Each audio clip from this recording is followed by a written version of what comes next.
Welcome to the TNF podcast. Like, comment, share, subscribe, click on that bell for notifications. And if you're listening on Spotify or Apple Music, give us a follow, give us a rating. That would be most excellent. All right, upcoming shows. We've got World of Chaos. And if you haven't heard World of Chaos, they're a bunch of young kids. They've been going viral on Instagram and TikTok. They play like No Warning and Madball covers. Really awesome kids. They also have a podcast called Kids in the Pit where they interview a bunch of hardcore and punk rock musicians. That's going to be on the 18th of May at 5 p.m. Eastern Time. On the 25th of May at 5 p.m. Eastern Time, we've got Edwin Lee Gibson. If you've ever seen the FX show The Bear, he plays the character Ibrahim on that. Really going to be an awesome show. And then on the 1st of June at 5 p.m. Eastern Time, we've got John Lamacchia from Candiria. I almost said Chimera. From Candiria and Julie Christmas. So that'll be also at 5 p.m. Eastern Time. I have an official merchandising company called Hell's Heart Merch Co. Go on over to hellsheartco.bigcartel.com. Use the code 20 for 20% off of your entire order. They're fine. Bella Canvas, Next Level Tri-Blend t-shirts. If you like movies, if you like hardcore, check them out. They feel amazing. I also wanted to take the opportunity. I just got this comic book. Can you all see it? It's called Kill Stan. The author, Dis Casillas, he's been on the show a handful of times. He's a really funny comedian, and he just dropped the second issue of that. This is the first issue, but it's a really awesome neo-noir comic book. I highly recommend it to anybody. He's doing great out there. He's out there killing it, going all to the comic book conventions. The book's selling really well. So if you like it, check it out. Inferno Comics on Instagram, and you can also find him at Dis Casillas on Instagram. So my next guest today, she's a really talented guitarist. I got to see her play with SKARHEAD in Gastonia, North Carolina. She also plays for the hardcore band Revival. Really awesome. She's really cool. She also likes sharks, which we're going to do some trivia, some shark trivia here later. But everybody, ladies and gentlemen, Gina Marie Campbell.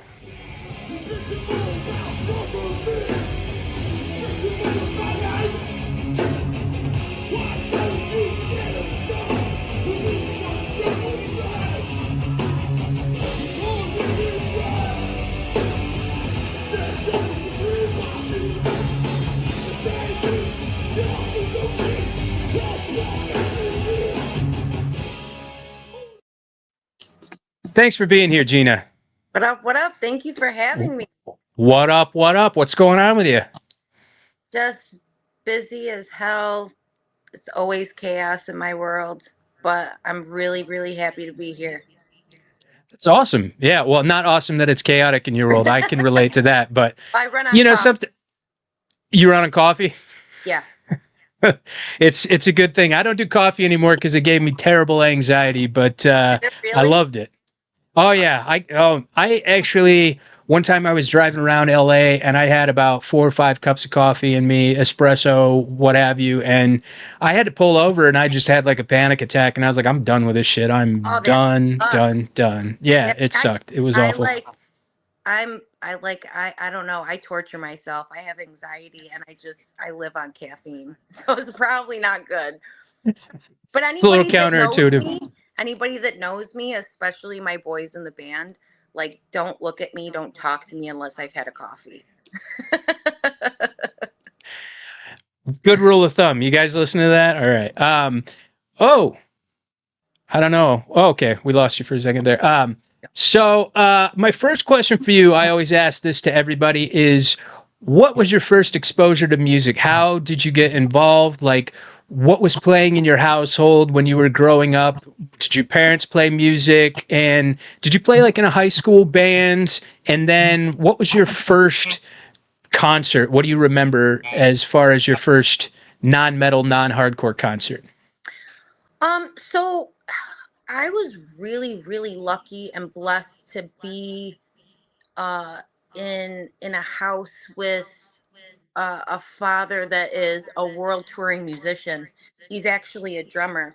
And, there was a lot of times where, you know, it was staying with grandma and grandpa because he was on tour playing shows or over in Europe and hoping that like he made it home for Christmas.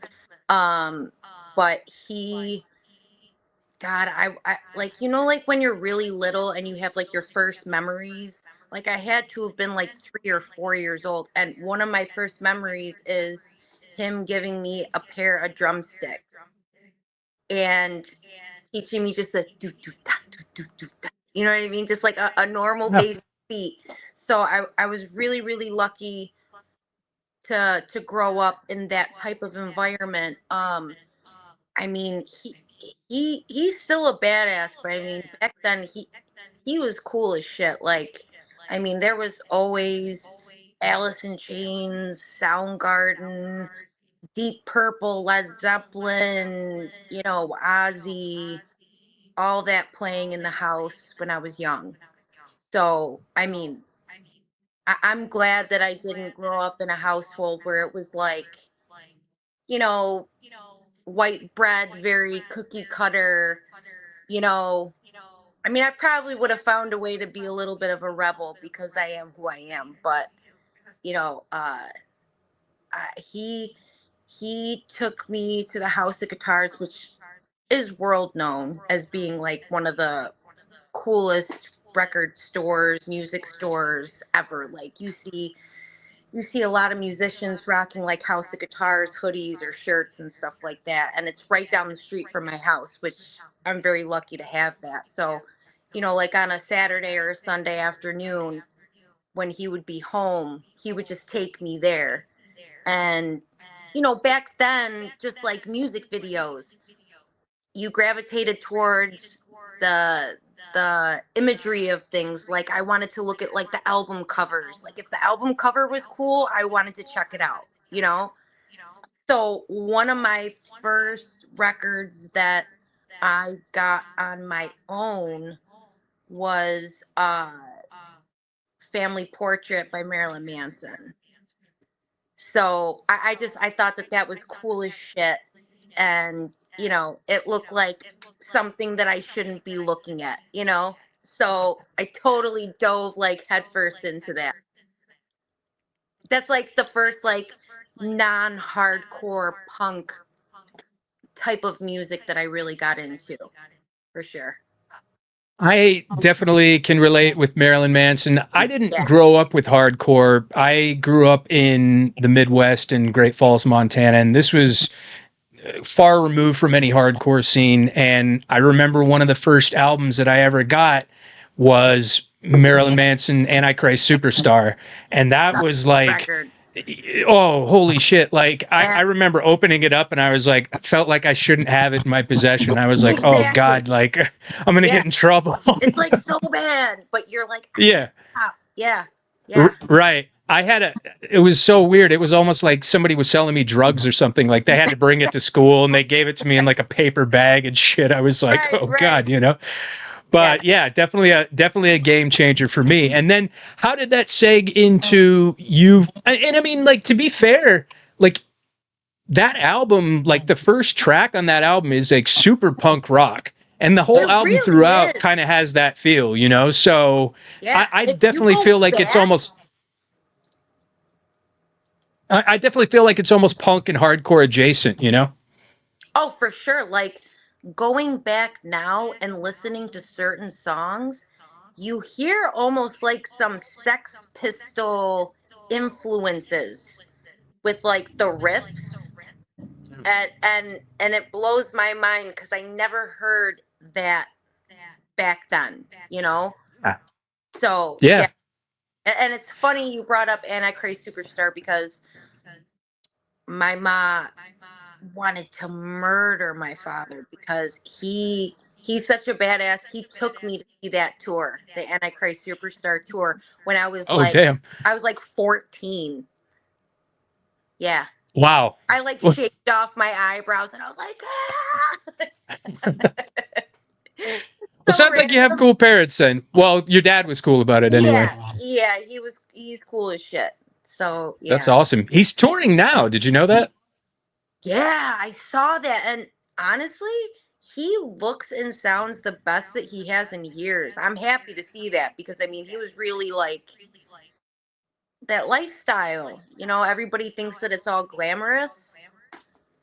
It's hard. It's really hard. Yeah, yeah, it is, and it's interesting because uh, this girl that I was seeing back when I was living out west, she said that she saw him at a bar one time and was not all gothed up or anything like that. Yeah. Just had like a hooded sweatshirt and sweatpants on, and I guess was just trying to kind of be incognito. But I mean, Yeah. you see that guy, and like he's pretty. You can't like misplace him for anybody else, mistake him for anybody else rather. But Right. yeah, I think he got off some of the heavy narcotics and he's doing Oh, pretty big well. time. He's touring and yeah, and we were gonna go, but all the tickets were purchased and they were selling them. Scalpers were at a price of like $250. I was Yeah. like, fuck that for like floor passes. I was like, no way, nah, I ain't doing that. Yeah. So That's the part that sucks. It's like uh, concert tickets are so expensive now, and I get it because that's how people are making a living. But then people take advantage of that and up it where it's like insane. Like I don't know how these parents are getting these kids like Taylor Swift tickets. I really don't. Like, is somebody selling a kidney or something?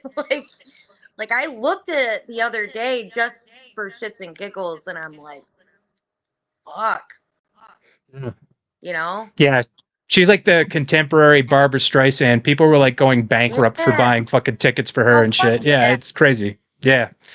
Yeah, Yeah. I don't know. I don't have that much of a desire to see a band ever. Like you couldn't convince me to pay that much for it. But None. so how did that seg into hardcore and punk rock for you? How did you discover that whole scene? And then what's your first show memory? So with the hardcore punk scene, I want to say it started when I was really, really young.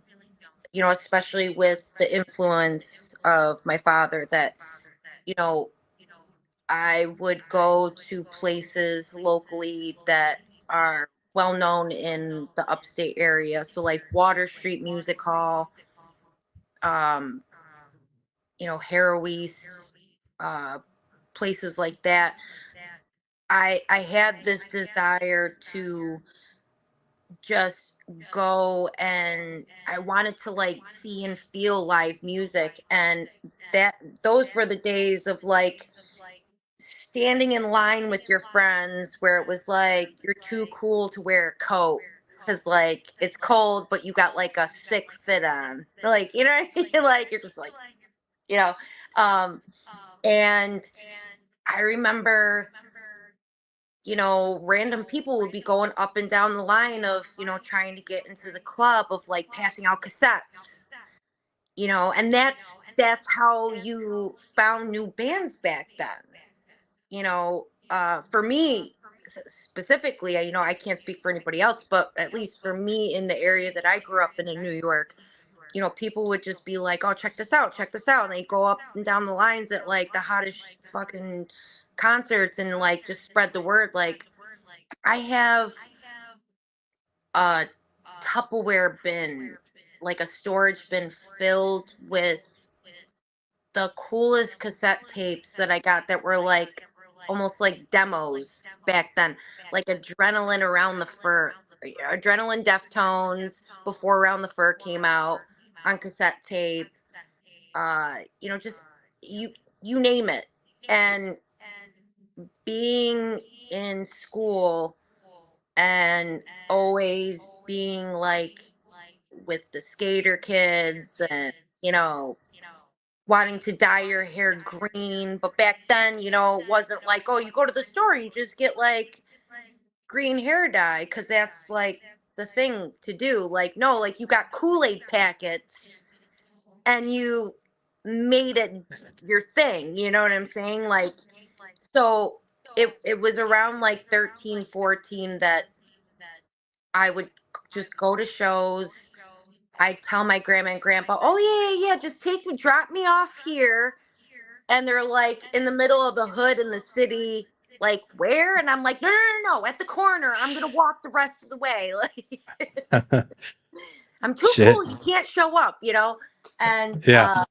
just go to like shows and meet people. And I remember it was like when I was 15, I always hung out with like kids that were a little bit older than me. Like I was already playing guitar at that point, and I was like, oh, if you need a guitar player, like let me know. And I got into like my first, high school punk rock band at like 15, 16, and playing shows at like the Penny Arcade, which was like a huge staple for our area. Like people from all over the world went to this little shitty dive bar. Like Ozzy Osbourne was there. I mean, just you name it. Everybody that they came through New York, they had to play the Penny Arcade. It was the shit. That's in upstate New York. And real quick here, the chat saying there's an echo. I don't know. I don't know if there's anything we can do to eliminate it, but uh, I don't hear it now, chat. Anyway, yeah, that's in upstate New York. Isn't that correct? It is. They changed it to something else, so it's really not the same. Like they shut it down, and then they tried reopening it and calling it something else, and it's not the same. Sure. It's almost like CBGBs. Like that was our CBGBs for upstate New York. Was the Penny Who do you Arcade. who do you remember seeing like hardcore and punk rock wise? Oh, Vision of Disorder, Madball, uh, you know, Earth Crisis. Because Earth Crisis is, upstate New York. And, it was like the funeral home in Buffalo. That was always a spot. It was Funeral home? like an actual funeral home that was, A working funeral home? no, an abandoned one. Oh, okay. Yeah. It was just always known as the funeral home. Like, I was gonna say some yeah, kids doing spin kicks in there might cause some real fucking problems. right, right. Yeah, yeah. But I mean, Knocking over caskets and shit. the craziest fucking shows at an abandoned funeral home in Buffalo, New York. It was the best. Like Every Yeah. Time I Die, Earth Crisis, Terror. All these different bands would just they would play like the clubs in Buffalo, but they would always hit up that spot too. Buried alive, surely, because they're from Buffalo. Oh God, yeah, I love my Buried Alive boys. Yeah, they're the best. They're the shit. One of my favorite hardcore bands ever. So how did that lead into revival for you? Um, so I had taken a break from playing in bands for a while. Um, I was dealing with some health issues, like I have Crohn's disease. So, I was really focusing on that, and I was really really depressed because, I just didn't feel right not being a part of something with music, because to me that's my norm. Like I'm sure what I consider my norm is not normal for a lot of people. You know what I mean? But like, you have people that work 9 to 5s, and um they have their Saturday night date night, or like their Sunday night Bed Bath and Beyond trip. You know what I mean? But like for me, it's I don't know anything about that. but for But me, I, it's I know like, what you're talking about. But yeah, yeah, I can't relate to any of that shit. Yeah. same. Like, especially with the way that I grew up, like, I would tag along with my dad to the studio and watch him recording with bands or band practices, or going to shows, or going to House of Guitar. Everything always revolves around music. And, like even when he was home, I would be upstairs, like smoking pot, watching Beavis and Butthead while he'd be practicing the drums downstairs. And if the phone rang and it was for him, he always knew, like, he didn't bother picking it up. It was always for me. But like, that good old landline with the cord that like you stretch the shit out of it, I would do like a doof doof doof on the floor if it was for him.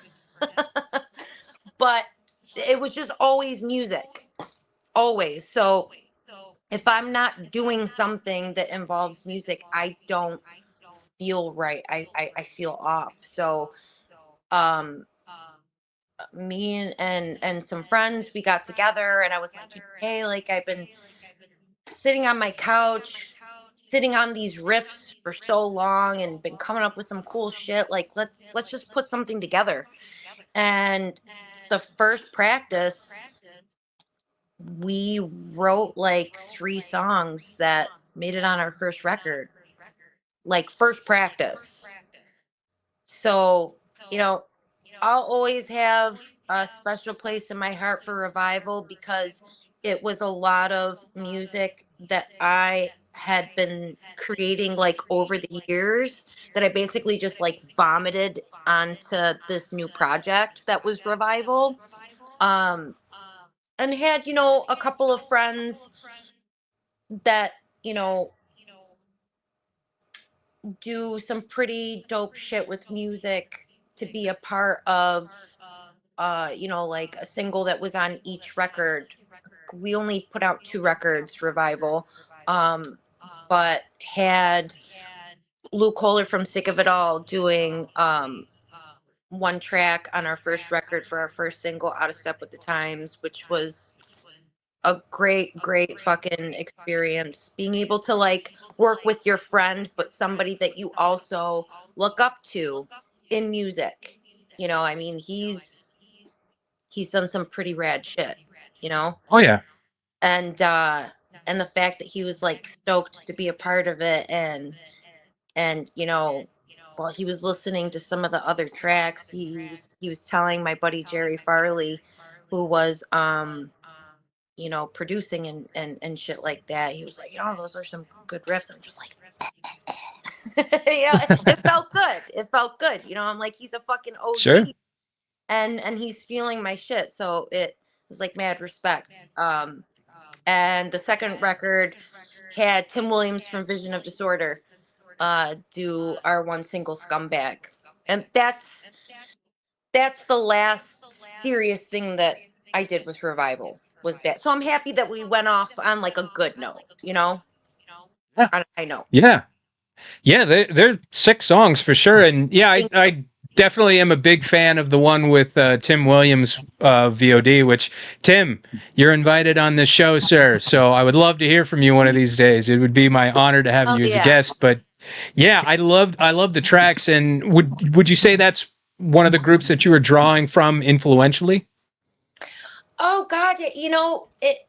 You always have a little piece of everybody that if you, and I know you're gonna know exactly what I'm talking about. If you're in your car and you crank that shit,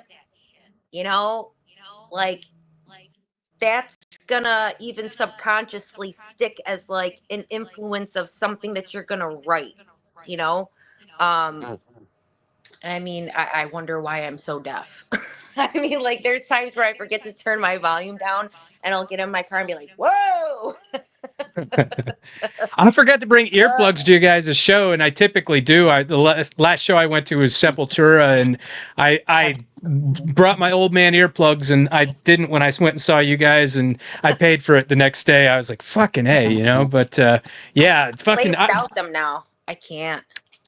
If it should be emphasized that if you're going to play heavy music or any music really, to play with those protective earbuds, the ones that you can actually hear through, because Yeah. they're so critical. I fired a gun off close to my head like a fucking idiot without hearing protection, and now I just have like constant ringing in my ears. Yep, all the time, all the time.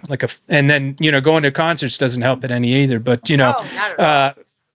VOD was like huge for me growing up. I mad respect for, having them on the track. I think that's you. awesome. All right, so we are about halfway through the show, and so we are going to be doing some trivia. So buckle up, everybody. Here we go.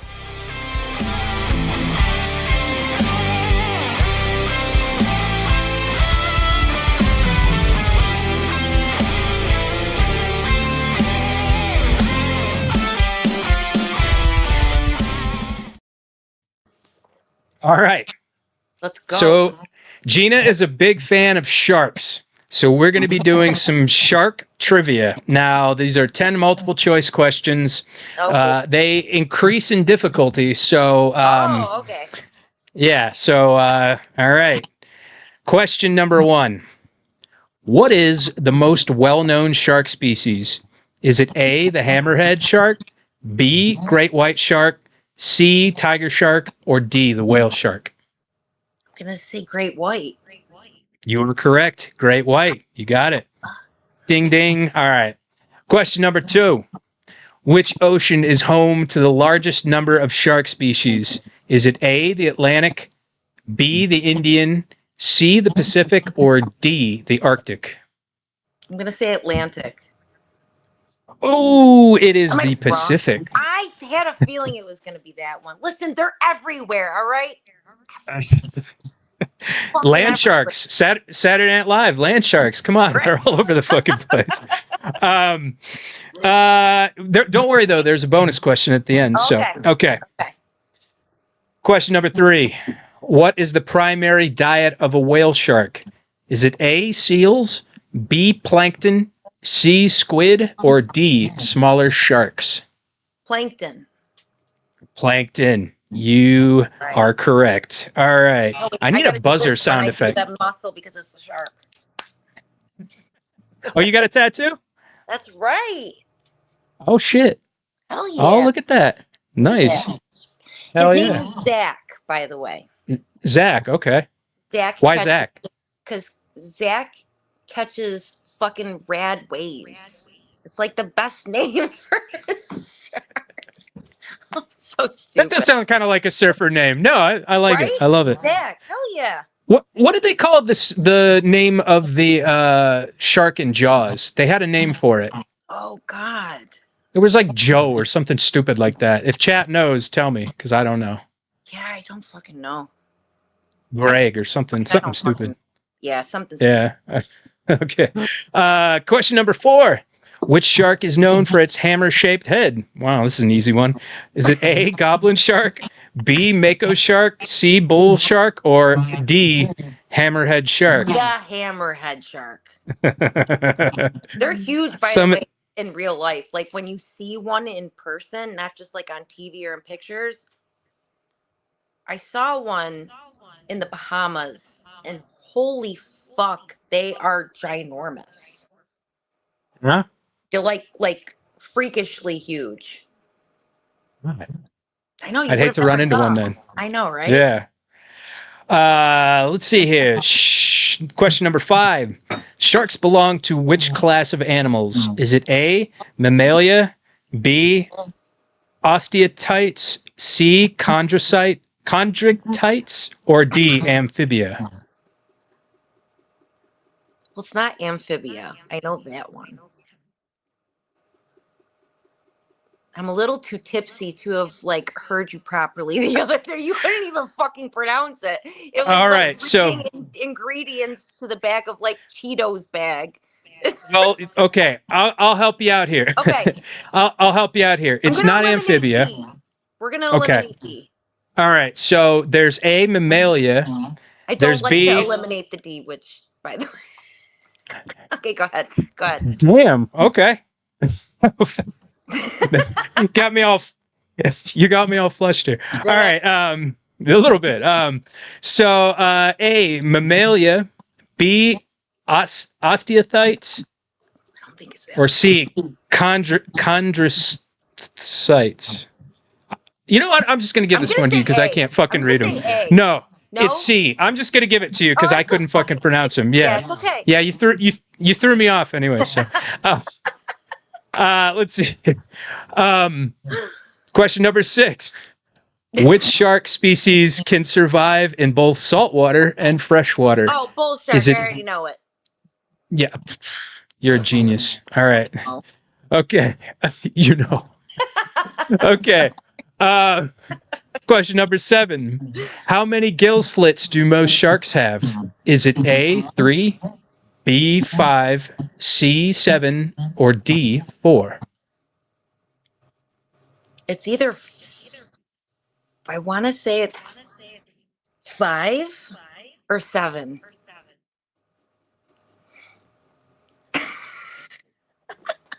You're really close. It's one of those two. I know. I'm going to say 5. Yeah, you got it. Hell yeah. That's right. There you go. Hells yeah. All right. Question number 8. What is the function of the shark's ampullae of Lorenzini? Is it A, buoyancy control, B, detecting vibrations, C, electroreception, or D, oxygen absorption? I want to say electric reception. You are a real fucking genius because you got it. I should have just done like a Regis Philbin and just like stared for like 5 seconds. That was the like funniest shit.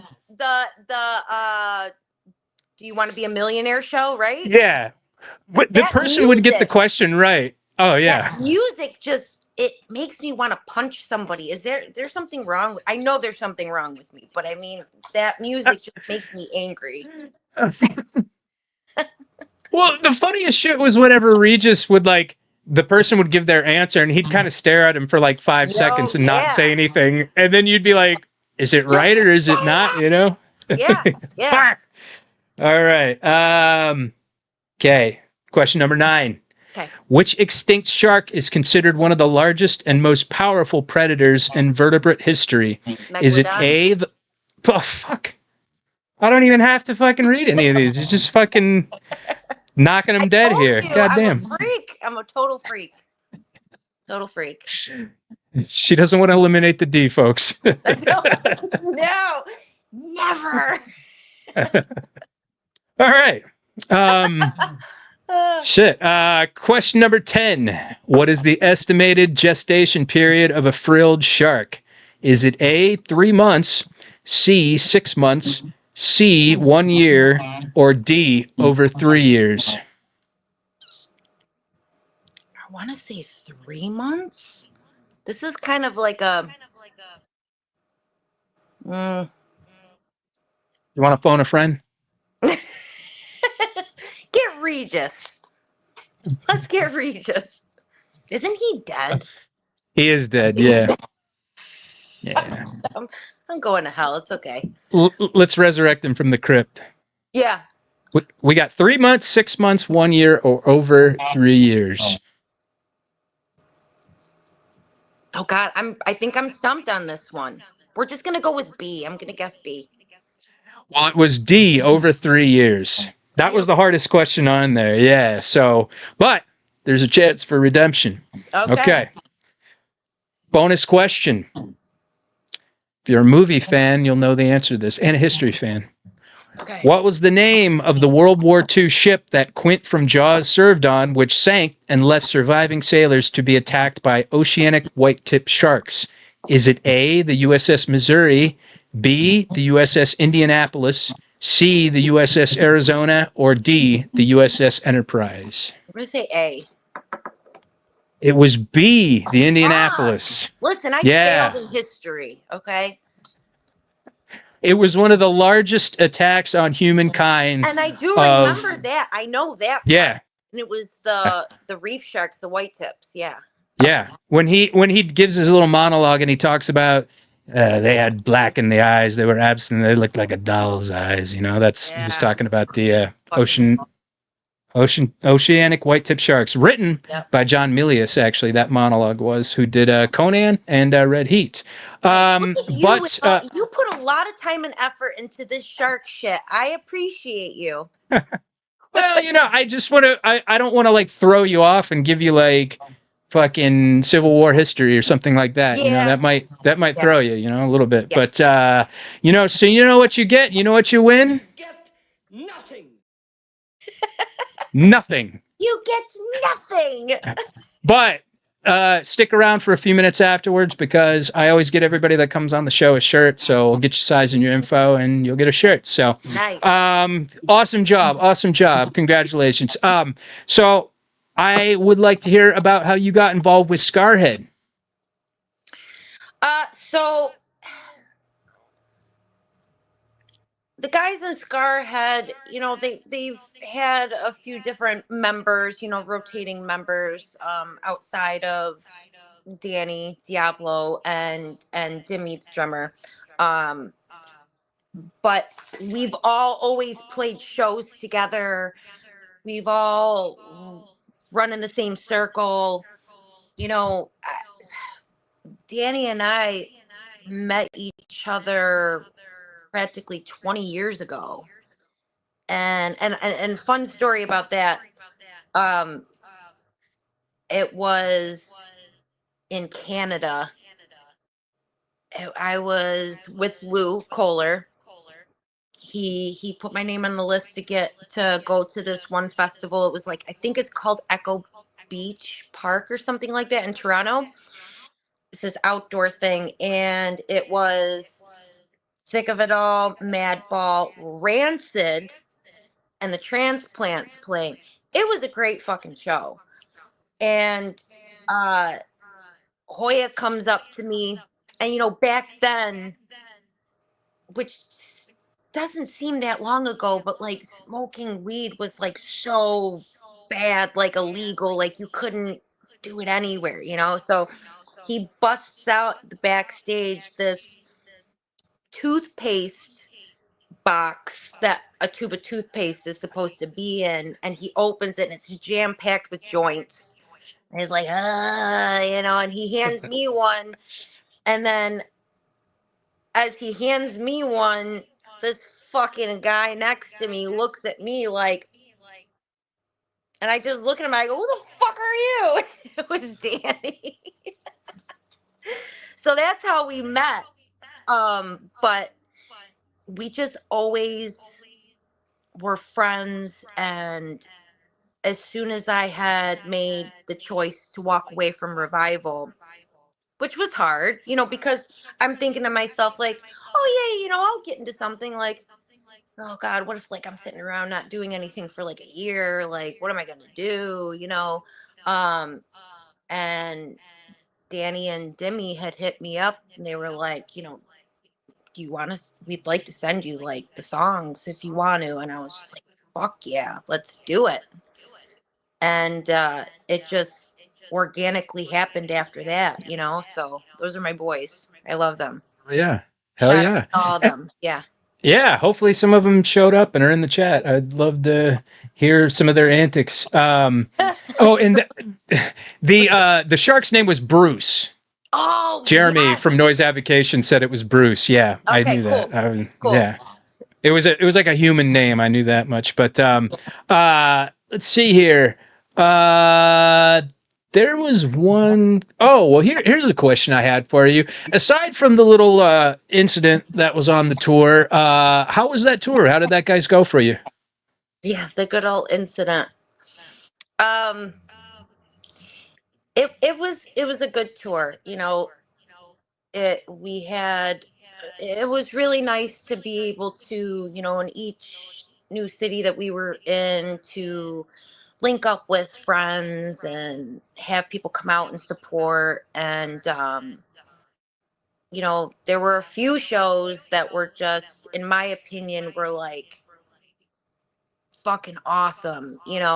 It's anytime you tour, you you have your moments where you get tired, or you like look at each other wrong and you're like, fuck you, like, or like fight over like if it's too cold or too hot in the hotel room, or like Yep. if somebody didn't make sure I got my coffee, but uh it was a great time. We had a good run. um the only thing that sucked was in the very beginning of the tour, besides the whole incident. um Man, it was fucking cold. It was brutal. Like, I'll never forget. being in Albany at Empire, it was like below 10 degrees. Yes. And like I had two pairs of socks on and still couldn't feel my feet. And when we were trying to load in, we could barely get down the little like load in ramp to the back of the venue because there was like this much ice. It was brutal. It was brutal. I mean that was, and you have people that are like, oh, I won't play shows or tour in the dead of winter because of that. But I'm just like, don't be a pussy. But I'll complain about it while I do it. But you do what you got to just do. just got to get a straw and suck it the fuck up. Exactly. I don't know how my mom's side of the family has lived over up there for over half a century because they're all geriatrics now and it's fucking cold as shit. I don't know how the fuck they haven't ended up in Key West and all those other Right. places that Right. people retired to. Yeah. It's brutal. And again, like you said, I don't know how they haven't ended up there yet because the older you get, the more just fucking bitter you get, and it just, you know, it- I've been born and raised in New York my whole life, and I lived in Florida for not even a year when I was like 20 years old for a guy, and I love New York, but I think what makes it tough the cold season is the sun's never out. I think that's what makes a lot of New Yorkers like very, ugh. It's like you get bitter after a while. Yeah, yeah, no Yeah. doubt. I was blessed living out west where there's no seasons, no seasons. You could just wake up in the morning and it be like a fucking amazing weather and just Hey, loved it, hey, loved it. hey, fuck you. That's good though. It's like, I have an aunt that decided to move to Cape Cod, and she says it's very mild there. So I just gotta find a happy medium. I'll Yeah. probably never leave New York, and I'll just be a bitter bitch. Like, you know, Have you it's ever heard that old Bill Hicks sketch where he talks about living in LA versus living in New York? He would say he's like, I used to call my friends up and I would fuck with him, and he'd be like, "Oh, what's it doing there weather-wise? Snowed in, huh? Oh, me? I'm down by the pool." yeah, yeah, yeah, yeah. I did that shit all the time. I loved it. I'd be You know like, who eh, you know who does that to me on a regular? Is who's Hoya. that? Yeah, shout out Hoya. Love you and fuck you. The He amount of said, videos that we send to each other, I'll be like, "You see this shit? This is disgusting." And I'd be like, "Oh yeah, it's a little chilly here." He'll take a video of his lanai. It'll be like a cold 54 degrees and it's sunny. And I'm like, you know what? Sit and twist. All right? Sit See, I and grew up twist. in Florida for like the first few years of my life, and it was like, it ain't the same kind of heat as California. It was like you walk outside and you're like, you need a shower It afterwards because you're hits just you covered in like sweat. Yeah, fuck it that. just hits you like a wall. Yeah, the Yeah, humidity. yeah, It's brutal. fuck all that. Fuck Humidity, all that. And mosquitoes. the bugs. Yeah, fuck the bugs. You know what? They call them palmetto bugs. They're glorified roaches. Okay, just call it a fucking roach. That's what it's a fucking roach. Roaches, humid weather, religious Yeah. zealot, gun-toting nuts. Yeah, I Yeah, ain't no, into I'm good. I'm good. You can yeah, keep I it, don't miss Hoya. Florida that much. Yeah. Yeah. uh, um, so craziest tour story aside from the incident. What do you got? Something funny, maybe. Oh boy. There's probably a lot I can't say. But one that I can is, well, two. I'll tell you two because Yeah. you know, one was waking up to uh, Danny climbing over the balcony, the hotel balcony in his underwear to sneak into the other hotel room because he's a phone charger thief. And that's on video. And the other one is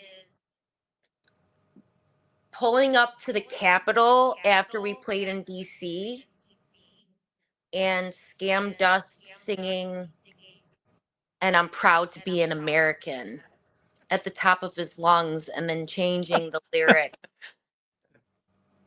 Yeah, to He very changed vulgar him. shit. Yeah, Oh, yeah, yeah. He was he'll just have to styling. he'll have to sing it to me one of these days. That dude is hilarious, fucking funny as shit.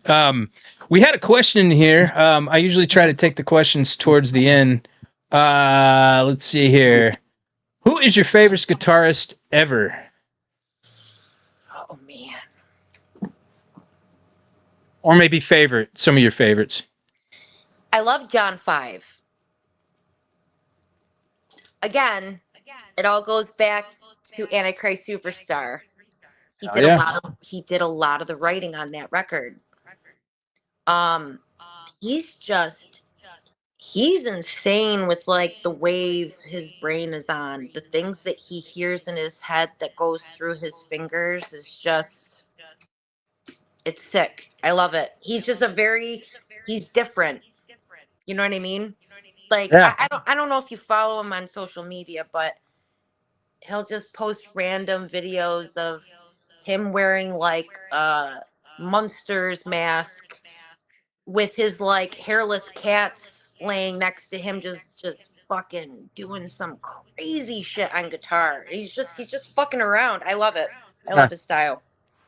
I saw a video of him playing with Rob Zombie, and you know I like White Zombie, and Rob Zombie's solo stuff was okay, but I was I watching feel the him same. yeah, I was Yeah. watching him shred, and I'm like, he is too good for this band. I was like, he is I way too fucking I good for this band. agree. In fact, I have a video saved on my laptop from like 5 phones ago when I saw Rob Zombie and Marilyn Manson show together. Uh and John Five was he did the most insane solo. Yeah, And I thought to say I'm like he's way too good for this fucking band, you yeah, know? yeah. Yeah. That was like almost when Buckethead played for fucking Guns N' Roses. Like that guy was too good for that band too. You Right. Right. know? He's a great guitar player. Oh yeah, oh I like yeah. the uniqueness. Let's see here. Oh, somebody said Bane Bear says palmetto bugs are publicly to squish in Florida. Plus, it stinks when you do. Hell yeah. It's Um, gross if you yes, if you squish them. Like I almost feel like I'm killing an animal. They're so big. It's yeah, gross. I don't miss the roaches or any of the fucking bugs in Florida. The fucking lizards and shit like that. Don't miss it at all. At Yeah, all. Um, so I always ask this question to people: what is one piece of advice that you would give to your younger self? that's a good one.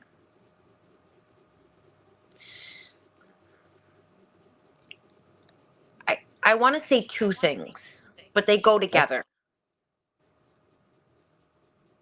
Don't take anything personal, and don't care what other people think. Because It's at the yeah, that's a common one here. Don't give a shit what anybody thinks. You know. because what what greatness you may have inside that may never come out because you're afraid of what other people think or what they may say. Um, a lot of times, those people, it's either they don't understand what you're doing or they feel threatened by what you're doing. And the amount of talented artists, no matter what genre it may be, that have been told no, that are some of the staples in music. And like I said, it may not be your cup of tea, but I mean, like Lady Gaga, she was told no a million times, you know? And Yeah.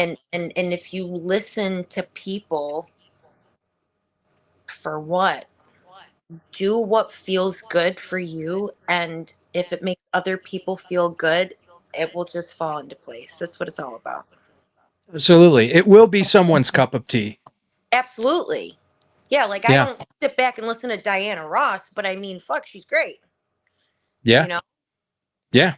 It's funny. Jerry X was on this show, and we were talking about how hot Lady Gaga was, and she She is really talented too. is. But yeah, Yeah. she was going to be successful someday. It just was took the right people finding her in the right time. Yeah. Yeah, Yeah. yeah, for sure. She's a New And York it kind girl too. oh yeah, oh yeah, yeah. To speak of arts and entertainment and media, like what are you watching? What are you listening to? Are you a reader? What do you read? What do you got? Oh God, I hate saying that I'm not a reader because it makes me feel like I look stupid. But I I love listening to interviews, ironically. Like I do like people that interest me, whether it be a musician, somebody that's just a creative mind, um, or like, it's an actor. Um, I like, I fall into the biggest fucking black holes on YouTube. It's disgusting. Like I can find myself until like 4:30 in the morning, and I started with an interview on Chino Moreno from the Deftones from 1997. Next thing I know, I'm like searching is there the afterlife? Like you know what I mean? Like Yeah. it's so but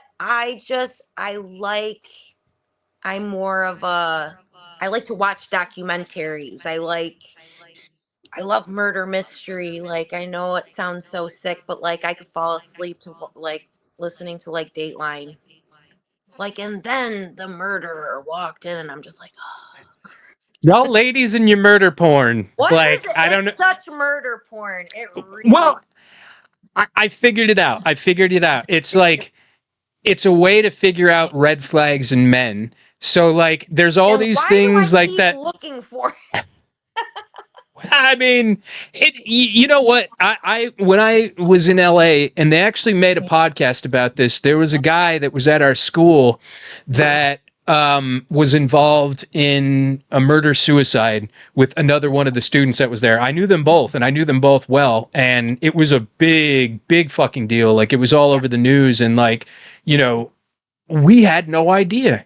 We had no fucking idea that this guy was like a fucking psychopath, you know? Oh, I dir- I directed him in a play and like he was fine, you know, but it like he just one day like just flew off the handle and basically kidnapped her and yeah, murdered her, buried her body up in Northern California. And the way I see it, these shows are almost informative to women to like, okay, here's what to do, here's what not to do. You yeah. know, like it keeps you on your toes, so to speak. Oh God, yeah. And I grew up with Arthur Shawcross right down the street from me. Who is that? He's a big time serial killer. Like he Really? You knew this guy? I didn't know him, but like he lived down the street Oh, and wow. he actually killed one of my friend's aunts. Yeah, like there's a lot of documentaries on him if you look him up, Arthur Shawcross.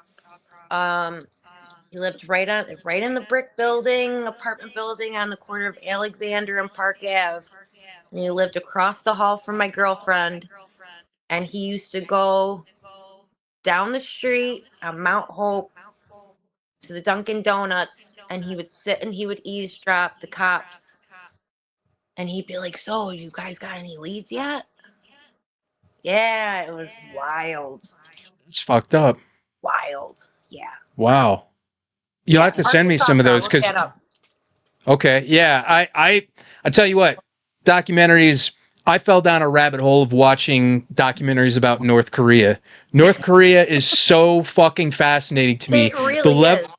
the level of control that they have over the country and the level of restriction that they have over its Insane. citizens just fascinates me, how these people live in such a controlled environment and can't step out of line even 1 inch or else No. they're fucked. Like, did you know that if somebody commits a crime there, your family members can also go to prison for the crime that you committed? Isn't that fucked up? That's wild. That's fucking like you that will scare anybody into just like, I don't want my family to go It's to jail, so I'm fear. not going to It's do a fear anything. tactic. Yeah. It's control. Yeah. Yeah. It's They've wild. also done some wild shit like Kim Jong Il, the father of Kim Jong Un, was trying to make movies and his movies sucked. And so he was like, "What can I do to make good movies? Well, let's see. I'll kidnap the top director and actress in South Korea and bring them here to make fucking movies for me." It's so Like, wild. So yeah, it was wild. fucked up. Yeah, but Yeah. it's just fascinating to me because it's crazy to It's human believe that nature. there's yeah, but it's just crazy to believe that there's another country in this world that exists in that whole government That time setup in the way frame, that like a they bubble. yeah. Yeah. Yeah, it's crazy. It's It is. wild as shit to me. Um Anybody you want to shout out, or I know you're promoting you're in a tattoo competition right now and there's only a few Yeah. days left on that, right? It starts tomorrow morning. Inked magazine. Okay. I picked as one of the finalists to vote to be featured in Ink magazine, which I thought would be really cool. Um, Yeah. but if I don't, it is what it is. I think Zach is still gonna be okay. Mhm. You know? Yeah, I'm gonna vote for you, and I'm gonna be sure to post your link down here in the comments so everybody else can vote for you, and you can fucking win. And I think you can Thank win. I think you. it'll be I awesome. I Hell want to yeah! shout I want to shout out Danny Diablo. I want to shout out King Relic. Love you. That's my big daddy. I want to shout out Big Rob. I want to shout out Dimmy. I want to shout out Scam Dust, Hoya. I love you, Hoya. And yeah, just anybody that's rocked with me and came out to support. I meant to ask you because I think Donnie was talking about this on the I want show. to shout When out can we John expect new? DRP. Yeah, when can we expect new Scarhead material? So, Tim Armstrong from Rancid is currently going to be working on some new Scarhead material. Um, you know, I've always been a Rancid fan, a Tim Armstrong fan. you know uh Scarhead isn't my band. I'm happy to be a part of it. Those are my boys. That's family. So to be able to play music that he's created for Scarhead is gonna be dope. But even if I get just a little involved, I'm like, that would be fucking awesome, Oh yeah, hell yeah. yeah. Well, we'll be on the lookout for that because when I saw you guys play, you were so fucking tight, and I had a Thank blast. And thank yeah, hope you guys get to come back down here because I I Absolutely. think uh, I think I would love to see you guys again, especially in Charlotte. Gastonia is a fucking hole. Like when I heard you guys had played in Gastonia, I was like, all right, I need to go get some Newports and Yeah, get a some ice 40. houses and Yeah. yeah, something. I'll fit right in there. Um, but all right, well, Gina, I want to thank you so much for being a guest on the show. And like I said, I'll be able to post all your links there in the comments section, and I'll share everything on Instagram. And where can we find you online? So my handler is Gina, New York Hardcore. You can find me there. Um, Danny Diablo posts a lot of our content and everything. E Train Records uh, shows a lot of our content as well. Um, but yeah, just IG, check shit out. You can even look up hashtag Scarhead stuff. We're always posting new shows coming up, so it'll be dope. Hell yeah. Well, yeah, check her out online. And like I said, go ahead and vote. And one thing I want to plug before I go, again, I've got a merchandising company, Hell's Heart Merch Co. Going over to hellsheartco.bigcartel.com. Use the code 20 for 20% off your entire order. Fine Bella Canvas, Tri-Blend t-shirts. If you like movies, if you like hardcore, we've got a little bit of both. We've got some movie and hardcore. We do mock shirts on there. Like there's a Run Devil Run Repo Man shirt on there. We did a shirt for Agros, Paris Mayhew's Agros. That's a mock of Apocalypse Now. I think you'll like it. I want to thank everybody for joining the chat. And like I'd mentioned earlier, like, comment, share, subscribe, click on that bell for notifications. And if you're listening on Spotify or Apple Music, give us a follow, give us a rating. I'd love it. And you can follow me on Instagram and Twitch and X on all the links below. That would be awesome. Ladies and gentlemen, you've been awesome. Namaste. Jobless. Be good. Thank you so much, Gina. Thank you. Hell's Heart,